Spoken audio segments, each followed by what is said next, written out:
Imagine viver em um tempo em que ser mulher era, por si só, um risco, onde um simples olhar, uma palavra atravessada, o saber sobre uma erva medicinal, a presença de um gato ou a decisão de viver sozinha bastava para ser denunciada, julgada e queimada viva, em nome da fé, da moral ou da ordem divina. Neste vídeo, você será levado a atravessar um dos capítulos mais obscuros da história humana, aquele onde milhares de mulheres foram perseguidas, acusadas de feitiçaria e assassinadas pelo fogo. Não por crimes, mas por existirem fora das regras impostas a elas. Durante a Idade Média, o mundo europeu estava mergulhado em medo, ignorância e dogmas. A Igreja Católica se erguia como a principal força espiritual, política e até militar, moldando o que era certo e errado para uma sociedade que não sabia ler, mas sabia temer. Era uma era de guerras, pragas, fome e instabilidade, e onde há desespero, busca-se ordem, onde há caos, cria-se o inimigo. O diabo, para a Igreja, se escondia nos detalhes, e muitas vezes esses detalhes estavam no corpo e na vida das mulheres. Antes da cristianização total da Europa, a presença feminina era central em muitas culturas pagãs. Mulheres eram líderes espirituais, curandeiras, parteiras, conhecedoras dos ciclos da lua, dos mistérios do corpo e da terra. Essas mulheres eram respeitadas, temidas, admiradas. Tinham saberes que passavam de geração em geração. Sabiam cuidar de feridas, aliviar dores, ajudar no parto, prever chuvas, acalmar os espíritos. Eram o elo entre o humano e o sagrado. Mas à medida que a Igreja consolidava seu poder, qualquer forma de espiritualidade que não passasse pelo altar católico foi sendo demonizada. E junto com ela, essas mulheres. Nascia ali aos poucos a figura da bruxa. Não como a conhecemos hoje nas histórias infantis, mas como uma construção de terror moral que serviria de base para séculos de perseguição e violência. Quando os tribunais da Inquisição começaram a se espalhar pela Europa, a caça às bruxas foi ganhando forma, força e método. A publicação do Malleus Maleficarum, o Martelo das Feiticeiras, em 1487, consolidou oficialmente a mulher como principal agente do mal.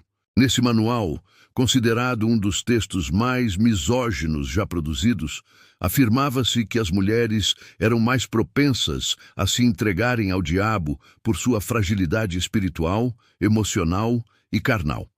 Ali se ensinava como identificar uma bruxa, como interrogá-la, como forçá-la a confessar. A mulher que negava era ainda mais suspeita, pois só o demônio lhe daria forças para mentir com tanta convicção. A partir de então, bastava uma denúncia, muitas vezes motivada por inveja, rivalidade ou medo, um comportamento fora do esperado, um conhecimento fora da norma. E a acusação era feita. Era suficiente. As denunciadas eram levadas, despidas, amarradas, torturadas com pinças de ferro, agulhas embaixo das unhas, afogamento simulado, marcas de nascença arrancadas, queimaduras lentas. O objetivo era arrancar confissões. E quando confessavam, mesmo que sob dor insuportável, eram condenadas. E quando não confessavam, a recusa era vista como prova de pacto demoníaco. De qualquer forma, a fogueira estava preparada. Milhares de mulheres foram executadas em nome da fé. Na Alemanha, na Suíça, na França, na Escócia, na Península Ibérica. Queimadas vivas, sob os olhares de uma multidão que orava, enquanto seus corpos viravam cinza.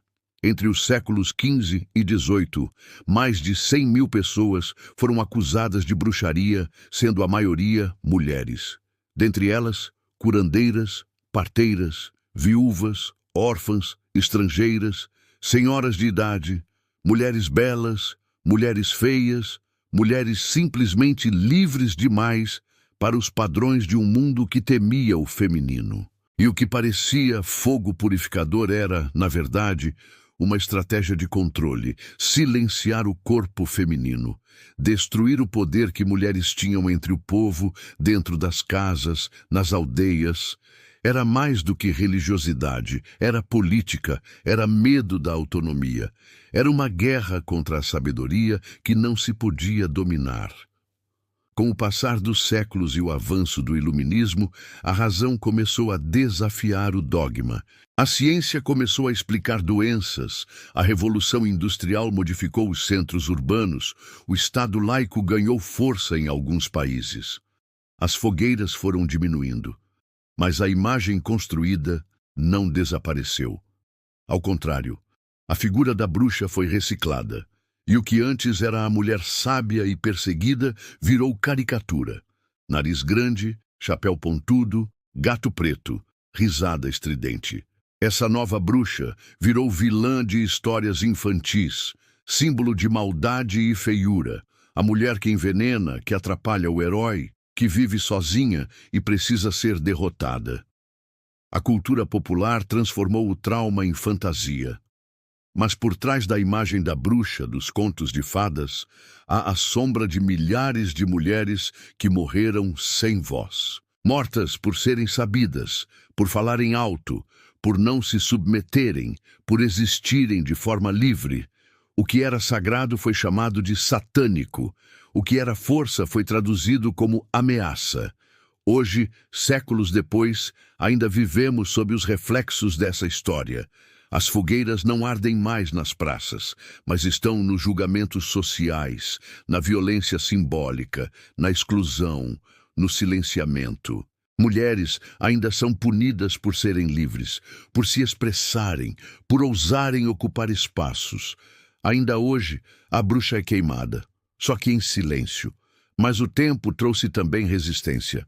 Movimentos feministas e historiadores começaram a recontar essa história.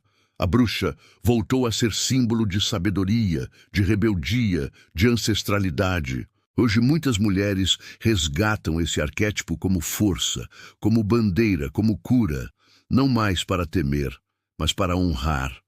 Este vídeo é um tributo, uma lembrança, uma reconstrução de memória. A história das bruxas não é apenas sobre misticismo ou sobre religião. É sobre poder, gênero, opressão, liberdade e justiça. E enquanto houver uma mulher sendo calada, julgada ou punida por ser quem é, essa história ainda estará acontecendo. Que possamos olhar para trás e enxergar mais do que lendas. Que possamos ver o sangue derramado, o conhecimento sufocado, a vida interrompida. E que, a cada vez que ouvirmos a palavra bruxa, saibamos que por trás dela há milhares de nomes apagados, nomes que nunca foram escritos, vozes que não puderam gritar, mas que ainda vivem na memória de cada mulher que resiste. As bruxas existiram, e não eram monstros, eram mulheres que arderam para que hoje outras pudessem falar, que suas cinzas virem semente, que sua memória vire chama e que a fogueira da injustiça nunca mais se acenda.